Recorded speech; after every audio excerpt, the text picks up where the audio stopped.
You wake up to see your husband sitting in bed, shoulders slumped and head hanging low. You gently say his name, to which he obstinately contorts his face and yells, "No, shoes in the bucket."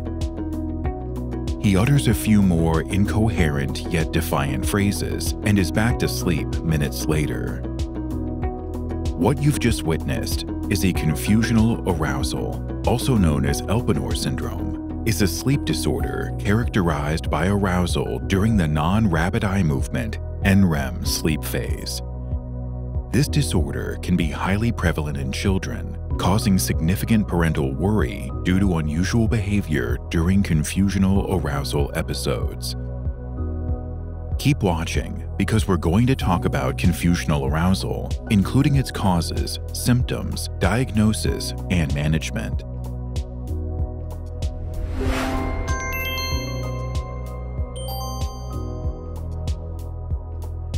What is confusional arousal?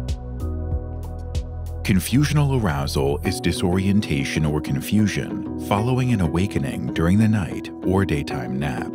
This sleep disorder, often known as sleep drunkenness, is so termed because it causes a lack of responsiveness to surroundings and incomprehensible speech upon waking.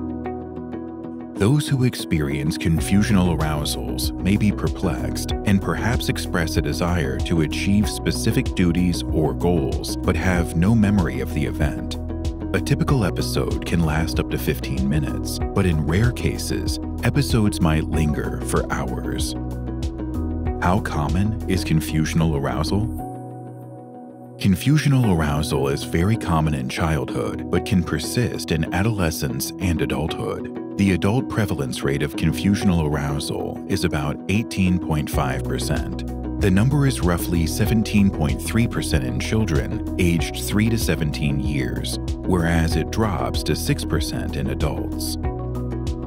Research shows men and women are equally susceptible to confusional arousal, with a high prevalence among shift workers. What does confusional arousal look like, and how does it happen? This disorder typically presents as mental confusion, agitation, slow, incoherent speech, and amnesia following an episode.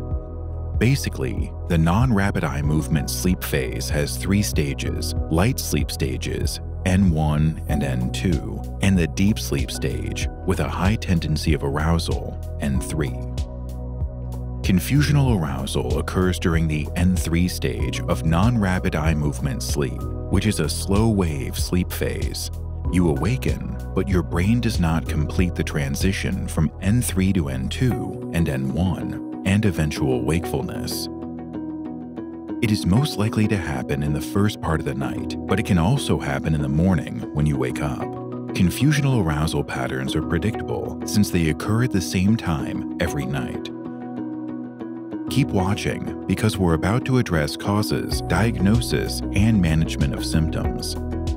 What causes confusional arousal? Some elements involved in the onset of confusional arousal are genetic tendency, sleep disorders, primary health issues, age, and certain triggers. Research shows that confusional arousal has a familial disposition, like other non-rapid eye movement parasomnias. Therefore, individuals with a family history of confusional arousal are more likely to suffer from them.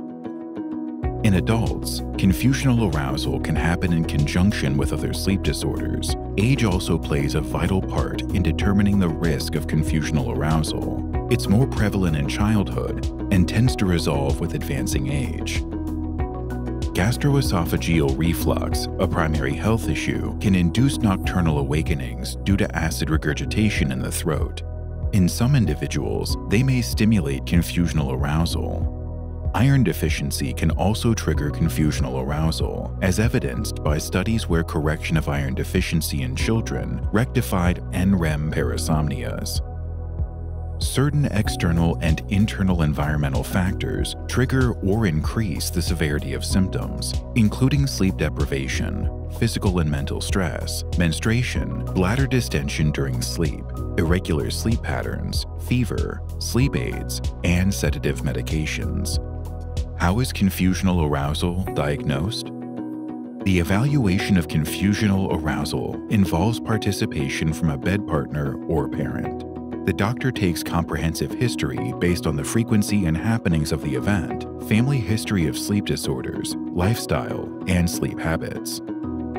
Queries about symptoms like snoring or jerky leg movements are also necessary to rule out sleep disorders like sleep apnea. If there is still some uncertainty, the practitioner may offer a sleep study or polysomnography, which evaluates your brain waves, blood oxygen levels, heart rate, and breathing. Can confusional arousal be treated or managed? The degree of confusional arousal depends on the severity and cause of the disorder. Avoiding triggers and applying behavioral strategies should be practicable and utilized as first-line strategies for management. However, if confusional arousal episodes are persistent or do not respond to behavioral therapy, doctors often recommend medications. These tips also include ruling out the presence of other sleep disorders and seeking treatment for them. Their diagnosis and management can help to lessen the frequency of confusional arousal. Iron supplements with vitamin C, orange juice, or an iron-rich diet can help resolve anemia and stem confusional arousal episodes. A few thoughts to remember. Confusional arousal is characterized by episodes of low consciousness caused by an insufficient transition from deep to light sleep during the N-REM stage. It's prevalent among children and usually resolves with age. However, behavioral therapies and lifestyle changes can prove effective in mild to moderate cases. Help is available.